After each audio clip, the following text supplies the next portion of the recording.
Connection में management हमारे साथ एक जुड़ गया है और ट्रांसफार्मर्स एंड रेक्टिफायर्स के मैनेजमेंट से आज बातचीत होने वाली है। 1994 में बनी ये कंपनी घरेलू और ग्लोबल बाजार के लिए ट्रांसफार्मर्स की बड़ी रेंज का उत्पादन करती है और कंपनी के चौथी तिमाही के मजबूत नतीजे भी आए हैं और आय में करीब 17% की तेज़ी देखने को मिली है। सालाना मुनाफे में करीब 333% का उछाल भी आया है। मजबूत नतीजों को आखिर सपोर्ट कहां से मिला है और इसके साथ साथ कंपनी की ऑर्डर बुक की बात करें, उनकी आगे की विस्तार योजना और डिमांड के ट्रेंड को अगर हम देखें तो क्या योजनाएं हैं, इन सब पर बात करते हैं। ट्रांसफार्मर्स और रेक्टिफायर्स के चेयरमैन जितेंद्र ममतोरा हमारे साथ जुड़ गए हैं। स्वागत है आपका जितेंद्र सर। और क्लियरली जो नतीजे पेश हुए हैं उसके लिए मुबारकबाद। और ऑर्डर बुक से मैं शुरुआत करना चाहती हूँ। जो ओवरऑल नंबर है ऑर्डर बुक का लगभग 5892 का आंकड़ा आया है, लेकिन हाईएस्ट ऑर्डर भी इसमें इनफ्लोज के लिहाज से 2050 करोड़ का FY24 में दिखाई दे रहा है। लेकिन अभी फिलहाल जो जानकारी आ रही है 17,000 करोड़ की इंक्वायरीज हैं और नेगोशिएशन में फिलहाल जो चल रही हैं। ये जो कॉन्वर्सेशंस हो रही हैं सर, ये किस तरफ आपको लगता है कि जाती हुई दिखाई दे रही हैं? ऑर्डर इनफ्लोज को अगर मैं कुछ तिमाहियों में समझना चाहूँ, आने वाली कुछ तिमाहियों में, तो कितना आपको ग्रोथ आता हुआ दिखाई दे रहा है? ऑर्डर बुक FY25-26 को लेकर कुछ आंकड़े अगर आप पेश करना चाहें तो। जो अभी जितने भी लार्ज मैन्युफैक्चरर है, जो रेंज में हम लोग हैं वहाँ पे कैपेसिटी है और हर एक के पास काफ़ी ऑर्डर भी है। और अभी जो बात कर रहे हैं ये लोग, they are talking about long term planning. तो हम लोग CA को मिले थे लास्ट महीने में और उन्होंने बताया कि now they are planning for the supply up to 2028। तो वो 5 साल का प्लानिंग करेंगे, तो वो प्लानिंग से हम लोग को भी फायदा होगा कि हम लोग ऑर्डर इकट्ठा नहीं करेंगे, हम लोग सोच समझ के ऑर्डर लेंगे ताकि हम लोग टाइम से उनको डिलीवरी कर सके। तो ये एक बहुत अच्छी चीज हुई है कि now we are talking about long term planning. और दूसरा उसके अलावा जो एक जो चीज अभी उभर के आई है कि CE ने स्टैंडर्डाइजेशन कर दिया है ट्रांसफार्मर का स्पेसिफिकेशन के ऊपर। तो उससे भी काफी कुछ चीजें बदल जाएगी। हर एक फैक्ट्री का जो प्रोडक्शन टाइम है वो कम हो जाएगा, डिजाइन टाइम कम हो जाएगा। तो वो जो टाइम वेस्ट होता रहा हम लोग का हर एक बार नई डिजाइन को अप्रूव कराने के लिए, वो सब अभी नहीं रहेगा। और एक बार जो अप्रूव करा लिया तो फिर बार बार वो कराने की जरूरत भी नहीं पड़ेगी। वो लोग का भी टाइम बचेगा, हम लोग का भी टाइम बचेगा। तो ये सब चीजें जो है वो ऑर्डर तो आ ही रहे हैं। और दूसरे जो ऑर्डर, इसके अलावा जो ऑर्डर है वो है ग्रीन हाइड्रोजन के। तो ग्रीन हाइड्रोजन की इंक्वायरी भी काफी आ रही है अभी, खाली इंडिया से नहीं, इंडिया के बाहर से भी। हम लोग ने अभी कुछ ऑर्डर हम लोग ने फाइनलाइज किए मल्टीनेशनल कंपनी के साथ अमेरिका के लिए। तो ये एक माहौल एक अभी शुरू हुआ है कि ये बहुत बड़े पैमाने में इसके ऑर्डर अभी रिलीज होंगे। इंडिया के अंदर भी आप देखें तो Adani is very active, Reliance is very active, Acme is very active, Avada is very active, Renew is active. So everybody is coming out with the projects for green hydrogen, and the demand is going to be huge because जो solar power और जो renewable energy जो generate होती है उसको store करने के लिए द चीपेस्ट सॉल्यूशन टुडे जो दिख रहा है वो ग्रीन हाइड्रोजन और ग्रीन नाइट्रोजन। तो ये सॉरी ग्रीन हाइड्रोजन और ग्रीन एमोनिया। तो ये जो स्टोरेज है ना, वो स्टोरेज से कैपेसिटी कंस्ट्रेंट नहीं रहेगी कि भाई ये कैपेसिटी बना के ट्रांसफार्मर ये इलेक्ट्रिसिटी पैदा करके यूज कहाँ करेंगे। So now we have the sources for storing the energy. और उसके अलावा भी जो गवर्नमेंट और भी सोच रही है, मैं किसी लोगों से बात कर रहा था कि जो फ्री इलेक्ट्रिसिटी दे रहे हैं वो लोगों को, तो वो free electricity mainly I am talking about to the farmers. तो वो फार्मर्स को इलेक्ट्रिसिटी चाहिए, वो सीजनल इलेक्ट्रिसिटी चाहिए, और वो लोग को अपनी सुविधा के लिए भी वो इलेक्ट्रिसिटी उन लोग को और अपने टाइम पे चाहिए, ताकि वो लोग को रात को जगना नहीं पड़े।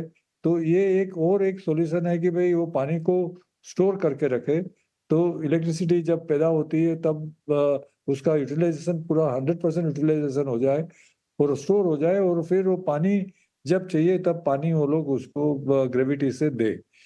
This is one of a very good solution which government is thinking to adopt। हम्म। और दूसरा उससे अच्छा क्या होता है कि जैसे अभी एक गांव है, एक गांव के अंदर 50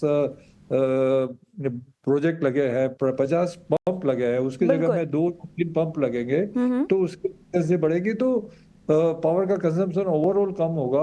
और वो इलेक्ट्रिसिटी जो ग्रीन एनर्जी जो है, सोलर से जो एनर्जी मिलती है, वो भी गवर्नमेंट अभी 2 रुपया 30 पैसे, 2 रुपये 25 पैसे पे खरीद रही है, तो उसका भी उनको फायदा होगा। तो तो ये जो है ना, जितेंद्र जी, हम ये कह सकते हैं कि अभी जो आपका फोकस है वो बहुत ज़्यादा R&D पर बढ़ता हुआ दिखाई दे रहा है। अगर ऐसा है तो करंट R&D स्पेंड अगर आप हमें बता पाएं और कितना इसको बढ़ाने की आपकी योजना है, कुछ जानकारी दें।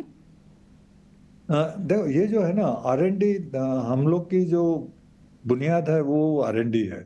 हम लोग ने जब शुरुआत की थी तभी भी हम लोग ने उसी तरह के ट्रांसफार्मर बनाए थे जो दुनिया में किसी ने नहीं बनाए। तो हम लोग का ये जो है ना, it is a continuous process. ऐसा नहीं है कि हम R&D के लिए आज खर्चा कर रहे हैं, हम लोग खर्चा करते ही आ रहे हैं, रेगुलरली करते आ रहे हैं, ताकि जब जरूरत पड़े तो मेरे को खोजने नहीं जाना पड़े, मेरे पास उसकी टेक्नोलॉजी है। तो जैसे ग्रीन एनर्जी, ग्रीन हाइड्रोजन के लिए टेक्नोलॉजी, ट्रांसफार्मर बनाने के लिए टेक्नोलॉजी मेरे पास है। ग्रीन स्टील बनाने के लिए जहाँ पे से ग्रीन स्टील अगेन जब बोलेंगे तो it is not that they are going to produce steel by green, they will be using electricity produced by green energy, that is solar या विंड या टाइडल से, तो या हाइडल से।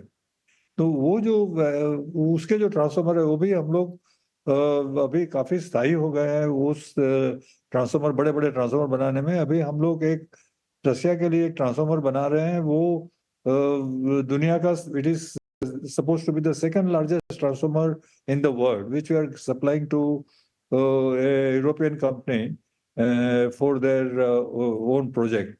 तो ये जो R&D जो है ना, R&D हम लोग का पहले से है। जो रेलवे के लिए हम लोग R&D कर रहे हैं तो वो चालू होता है, वो कोई ऐसा नहीं है कि हम आज ही उसके लिए चालू करें।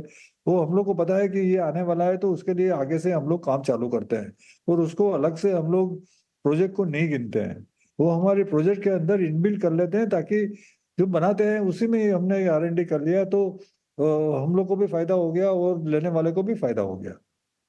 सर ये बताइए, एबिटा मार्जिन आउटलुक क्या होगा अगले कुछ क्वार्टर्स के लिए, और किस तरह से आप करंट लेवल का जो है 12.9% के आसपास का, उसे आप बरकरार रखेंगे, या जो इंडस्ट्री लेवल है 15% प्लस, उसको भी पार करने की आपकी मंशा है?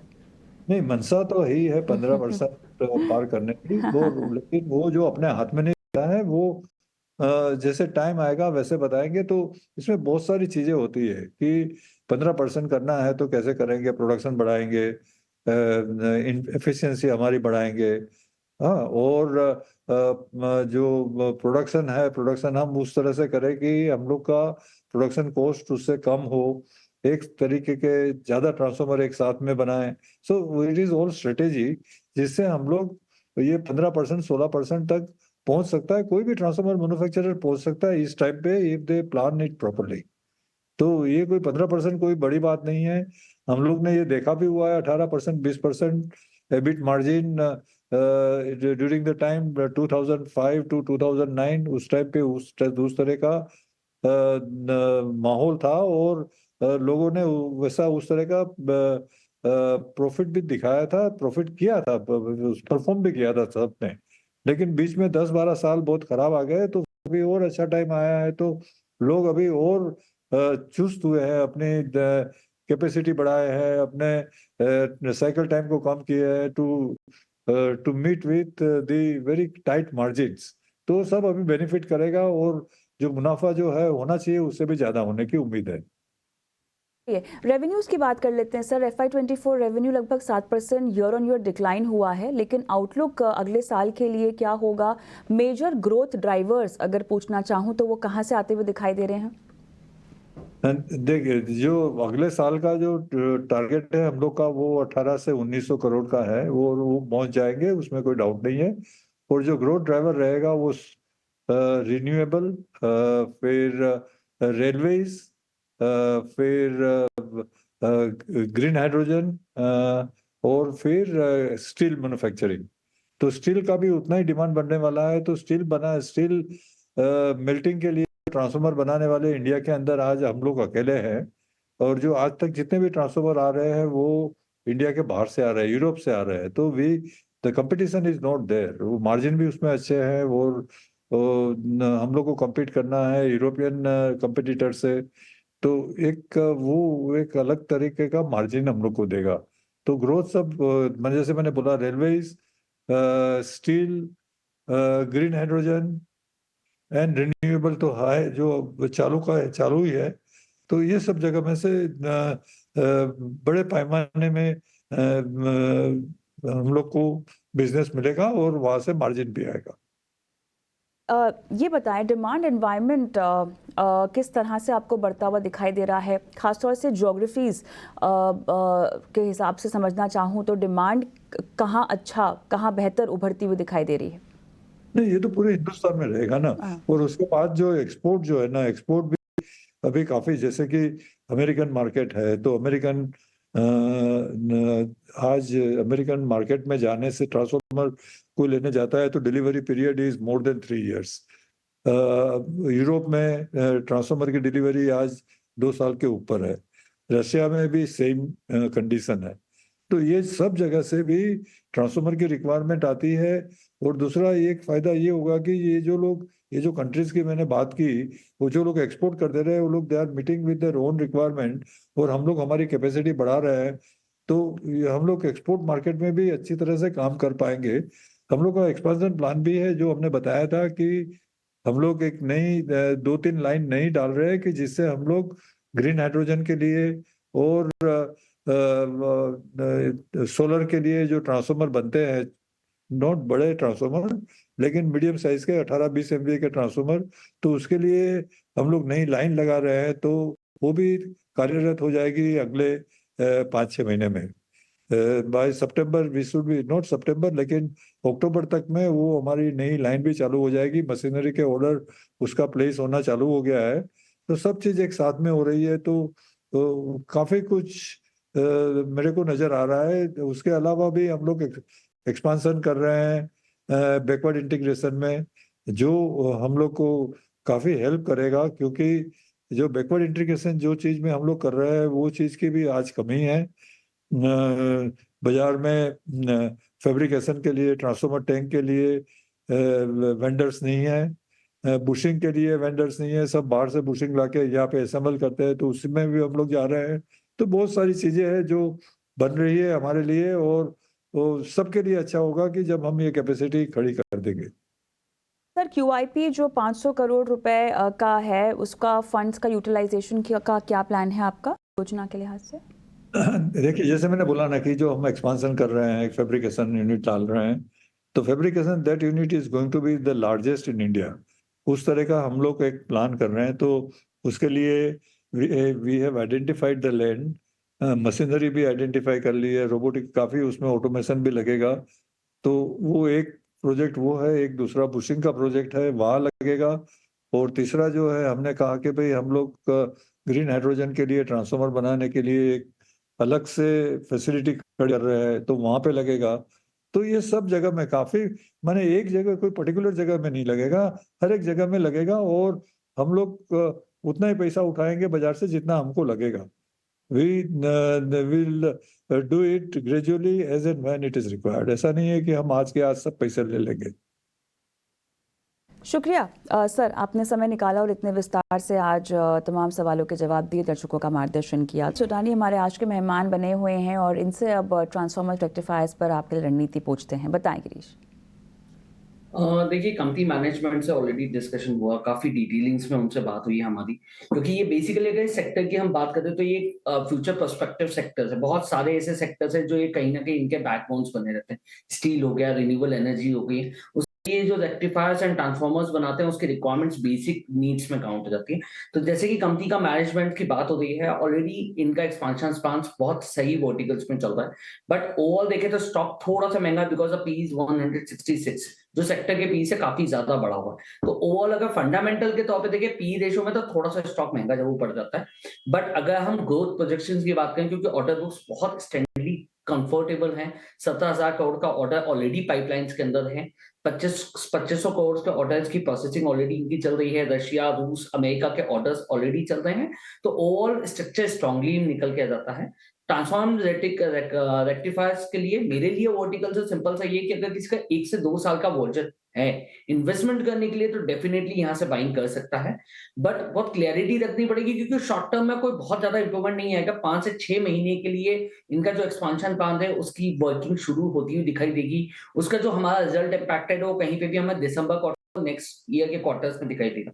तो 550 से लेकर और यहाँ पे 700 तक का एक लक्ष्य जो मुझे दिखाई देता है, एक टाइम फ्रेम के लिए जिसका 2 से डेढ़ से 2 साल का विज़न हो, उन्हीं के लिए ये बेस्ट होती है। ऑलराइट।